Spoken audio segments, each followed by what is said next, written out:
The scripture yataverenga pazuva ranhasi, it's a common scripture yatinoziva Jesu achitaura nevadzidzi vake after anzwa nhoroondo kana kuti zvaitaurwa nevanhu mucommunity pamusoro poupenyu hwake. Now ari kufamba nevadzidzi vake, anosvikawo paanoda kunzwisisa kuti ivo sevadzidzi vanomboti ndini ani. But asati asvika ikoko, akavabvunza mubvunzo wokuti vanhu ivava vamucommunity vari kuti ini ndinani, vanondiziva sani. Now ndiri kuda kutanga ndaexplaina materms kana kuti maonero akanga achiitwa nevanhu mucommunity kuzvigozosvikawo patiri isu kuti zvinotibatsirei panyaya yatinoda kufamba nayo yokuestablishwa tichienda mberi. So title yangu iri pakuti tisvike pakuunderstanda the realms of authority and power yandichataura pazuva ranhasi, ati ichibva murevelational knowledge yaKristu, ichibva mukuziva Kristu wacho, nokuti hatigoni kusvika munzvimbo dzomweya kana dzokunzwisisa pamusoro pezvinhu zvomweya pasati paita foundation yokuziva kuti Kristu ndiani. Amen. Saka chekutanga chakaitwa naJesu ndechekutsvaga kunzwisisa zvaitaurwa nevanhu. Vanhu pavaitaura kuti vamwe vari kuti you are John the Baptist, vamwe Elijah, vamwe Jeremiah, vamwe vari kuti one of the prophet. Kureva kuti paitaura vanhu ava, these examples dzakauya dzichitaurwa nevadzidzi sereflection yaibva mucommunity, dzine magroups of people adzaimirira religiously. Now, number one, John the Baptist. Takufamba muzuva ranhasi kana mukurarama matiri kuita, vane belief yokuti kunamata Mwari kune chokuitwa nekubhabhatidza. Kana pasina kubhabhatidza hapana chinamato. Now, John the Baptist wakanga ari mubhabhatidzi, so vanhu vaimuziva semunhu anonyika vanhu mumvura. So religion yokunyika vanhu mumvura yakabva yaita sechinamato even today. Navoda kuti muzive kuti hatisi kuti isu kubhabhatidzwa hakuzi scriptural, kuri scriptural. Pandainzvera ndaida kuoneswa zvinopfuura kunyorwa kurapa kuti tione kuti nhasi muzuva ranhasi zvinotaura kuti kudini kwatiri. Ndokuchiona kuti tine vanhu musociety today who believe that unofanirwa kutanga wabhabhatidzwa. Nyaya yekubhabhatidzwa neruponeso zvinoenderana, asi tinotanga ruponeso. So munozoona tine vanhu vanotaura kuti indakatobhabhatidzwa nyangwe asingateveri Mwari wacho. Chaakakoshesa ipapo ibaptism necertificate yainani. So vanhu pavaiona Jesu, vamwe vaiona semumwe wouya anonzi John the Baptist, nechikonzero chokuti John pane nguva yakanga yakufamba Jesu, iye akanga asungwa avharirwa mutorongo, pedzesero akazenge agurwa musoro. So pavaiona Jesu vari kuti hakuna mumwe munhu ane kuteverwa kune chokuita nokunamata seuyu. Saka tinoona sokuti ndi John the Baptist. So group iroro rinorepresenta vanhu vakaita today vasina revelation yaKristu, vane revelation yokunamatwa nekubhabhatidzwa. Yes. Amen. Kubhabhatidza hakusi enough kana totaura panyaya yekuzarurwa kwaKristu. Munhu kana ane nyaya yebaptism pasina kunzwisisa kuti Kristu ndiani, haasati ava nerevelation yokutevera Mwari mupenyu. Na tine group number 2 revanhu vaiti uyu anenge Elijah the prophet. Na ndaiti Mwari zvindarevei zvamuri kundizarurira muchitaura kuti pamagroup iwaya pane representation inotaura religious groups even mukurarama kwatiri kuita nhasi. Tane vanhu vanoti kunamata kune chokuita nokuprofitana chete. Yes. So we have people vasina revelation ya Kristu. Zvandikutaura izvi, I'm not trying to discredit kana kushora vanhu, asi tiri kutaura reality iri kuitika, kuti kana vanhu votaura nyaya dzokuti kunamata mupfungwa make muri kungouya nyaya yekuti ndinofanira kumboenda mubani, ndinofanira kuti unoprofitwa zvisina kana kuprofitwa mukati, hazvina kunamata mukati. Yes. Kwaari haari kure naKristu, as long paita chiprofita anonzwa kuti tasvika nyaya dzekunamata. Profita chakaipa here? Kwete. So tine vanhu vekuti chavakuita havatsvagi Kristu, vanotsvaga chiprofita. Saka pakutsvaga kwavo havazosangani naKristu, nokuti mupfungwa dzavo vari kuona munhu akaita saElijah. Elijah as a prophet tinonzwisa kuti wakanga achiprofita zvinhu zvaibatika zvaiitika. He was also a threat kumadzimambo akanga achitonga nguva iyoyo nokuda kwokuti aiunza shoko raJehovha. So Elijah was not wrong. Pano pari kupiwa presentation yekuti kune group revanhu vanoona kunamata sekunge kana paita kuprofita paita Mwari. Chokwadi hongu kuprofita kunoratidza umwari, asiwo zvakare kuprofita hakuradzidziwo futi umwari chete. So tiri kuti zvese izvi zvakanaka, baptism yakanaka, kuprofita kwakanaka, asi this group raiona differently, raisanzwisisa nokuti vanga vasina revelation yaKristu. This is where I'm driving to. So even today there are many, whether they are Pentecostals, whether they are apostles, whether they are just ordinary, when we talk of kunamata, munonzwa chiti raitamboita zvokunotsvaga-tsvaga kunzwa kuti zvinomira sei. Kwete kutsvaga Mwari, kutsvaga-tsvaga. So when a person comes, ari kuda kuti anzwe kuti Mwari vari kuti izvi nganibatsira sei. Now I'm not saying these things to discourage people, but kuti sevanhu vakapiwa soko rokuestablishwa muna Mwari, tinoda kuestablishwa tina revelation yaKristu. Hallelujah. Amen. Kuitira kuti zvinhu zvese izvi nemaonero evanhu aya ave nemeaning. Now tiri kuenda isusu kuna iye Kristu wacho ndokwatiri kudhiraivha nemessage iyoyo. But let me first finish these groups. Now tine group revamwe vanhu vakaona Jeremiah pana Jesu Kristu. Vakati uya nenge Jeremiah.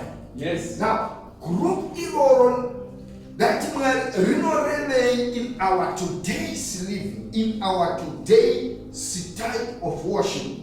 Jeremiah was known as one of the weeping prophets. Jeremiah was known as one of the ancient prophets. Vaisa neyo dzamwari nokutaura zvaipa reference kwaibviwa neIsrael. So Jeremiah akurepresenta pano some of those with nhoroondo dzechurch. Hallelujah. Yes. Vane foundation dzechurch, mainline vanoti izvi ndiko kunamata. Yes. Inini zvokuuya nhasi zvamakuita zvemapentekosti nezvimachechi zvanhasi. So ndivana Jeremiah. So whether Jeremiah was wrong, whether Jeremiah was not a prophet of God, but I'm speaking that this group represent those vane foundational, kunyange right or wrong, focus yavo hainei pane truth, hainei pane kuzarirwa naJesu, ine pachokuita pokuti machichero chero diet. Yes. Tarisai nhoroondo chaiyo yacho, kwete imimi zvamurungouya nazvo izvi.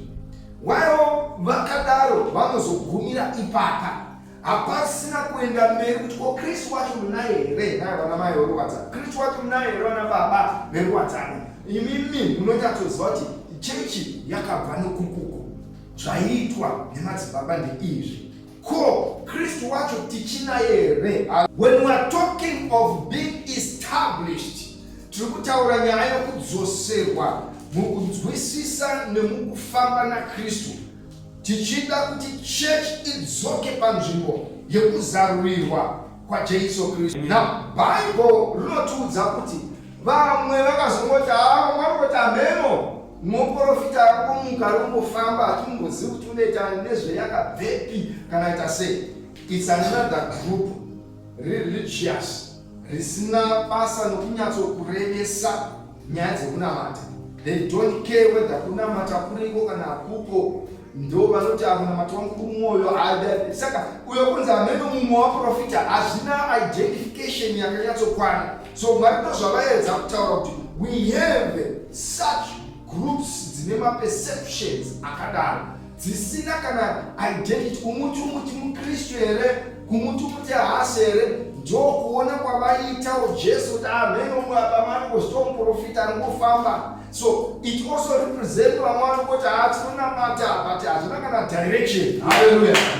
So these are the groups dzakanga dzichibva musociety nemaonero akanga achiita vanhu. So maonero iwaya haana kunaka nechikonzero chekuti haasvitsi vanhu pakunzwisisa revelation yaKristu Jesu. Praise God. Hallelujah. Amen. Now tinoda kuti isusu tichienda pavhesi 16 bhaibheri rinotiudza Jesu anotendeuka na oti iye kune vanhu vakanga vachimutevera, ko inini vacho muri kunditevera. Hongu vanhu vari kundiona saJohn the Baptist, hongu vamwe vari kuti ndiElijah, hongu vamwe vari kuti ndiJeremiah, hongu vamwe vari kuti any other prophet, ko imi muri kuti ndinani? Peter anotaura achiti iye ndimi mwanakomana waMwari mupenyu. Bhaibheri robva rati iro Jesu anoti nyama neropa hazvina kukuzivisa izvozvo asi Baba vangu vari kudenga. Nyaya yangu iri pakuuya pakuti simple truth yekuidentify Christ ndiyo yakaita kuti Jesu vazotaura kuna Peter kuti ndichakupa makii eushe hwokudenga. Chikonzero akanga ava nerevelation yaKristu. Hallelujah. Saka pasina kunzwisisa Kristu kunamata kwacho hapana. Simple truth inofana kuzikanwa nevanhu ndeyekuziva kuti Jesu mwanakomana waMwari nokunzwisisa chaakawira chacho. Now magroup akataura iwayo ekuti vamwe vanoona Jesu saJohn the Baptist, ndosaka vamwe vasingazoendereri mberi nokunamata nokuti havanzwisisi chikonzero Jesu akauya. So kana vanhu vakafokasa panyaya dzongo takabhabhatidzwa hapasina kuenda mberi, zvabva zvafira ipapo. Vamwe vanotenda kuti Jesu anenge akaita kuElijah nokuti Elijah wanga ari prophet. Vanhu vanotenda kuti kunamata kana taprofitwa zvakwana but hazvina kukwana. Hallelujah. No, Jesu Kristu anoda kuti tisvike pakuwana kuzarurirwa kuitira kuti ini se-individual ndisvike murealm yokupiwa authority nepower. Hallelujah. Hakuna akanga achiona Jesu saJohn the Baptist akapiwa authority. Jesus said, I will give you keys. Achireva Peter. Peter represents all believers. Door number one. Because Bible not to one of the name Raye Peter, Raye no Reva rock stone. Now the Bible tells us put it. Isu tirimagwe mapenyu. Hallelujah. Tirimagwe. We are rocks. Isusu tinovaka kereke ya Mwari semagwe. Hallelujah. Yes. Jesus our chief cornerstone. Saka Bible rukutipa a reflection yekuti revelation yekuziva Kristu kuti ndiani ndiyo inoita kuti ndipinde murealm yesimba. Hallelujah. Amen.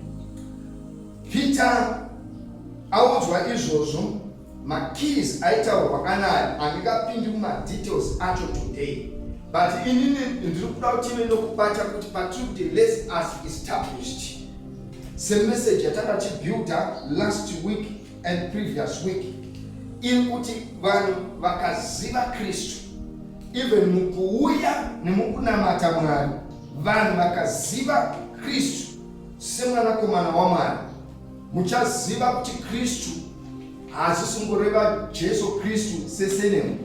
Kristu zvinoreva Christ the anointed one with the anointing.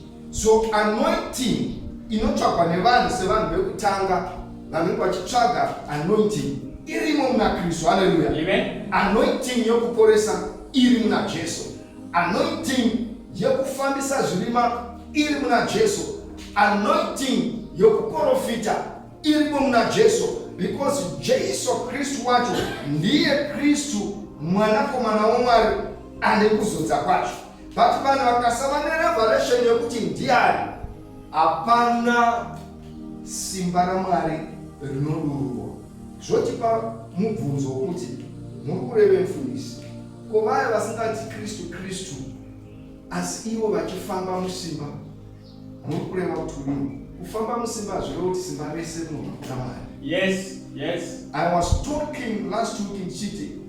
It is very dangerous kuti tikasava neshoko raMwari nokuzarurirwa, vanhu vanodefenda a lie because hatina chokwadi chacho. Yes. Uyezve chero tikafamba munhu vanhu vakati zvaitwa nomweya, kana mweya usingapupuriri zvinotaura soko raMwari, hazvisi zvaMwari. Izvo I can speak authentic ndisingavhunduki, nokuti Bible rinotiudza pamusoro pekuti shoko raMwari rinofambidzana nomweya mutsvene. Mweya mutsvene haatauri zvakapesa. Haleluya. Zvinofambidzana. Na tiri kuti kudini? Tiri kuti revelation yokuti Jesu aida kunzwisisa kuti vadzidzi vanoti ndinani.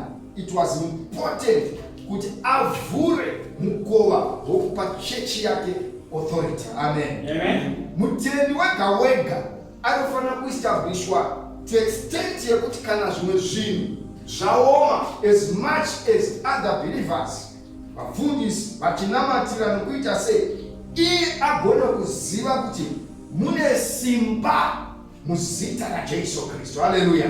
Mune simba muropa raJesu Kristu. Mune simba mukutenda nokuva nerevelation yaJesu Kristu. Haleluya. So dominion yatinoda kuva nayo haibvi kumwe, inobva mukuziva Jesu. Chishuvo changu kuti vanhu dai vanga vaziva Kristu, tafamba muauthority nemusimba racho. Now kutenda kwatiri kutaura nezvakwadaitaura nako last week kunouya chete kana isu tasvika palevel yokuziva kuti alright, Kristu ndiani. Alright, soko raMwari rinoti kudini. Then the next level inozoitwa nekuzarurwa ikoko inotiita kuti tigone kupinda mukudeclare nemukutaura zvinhu zvimwe zvinochitika.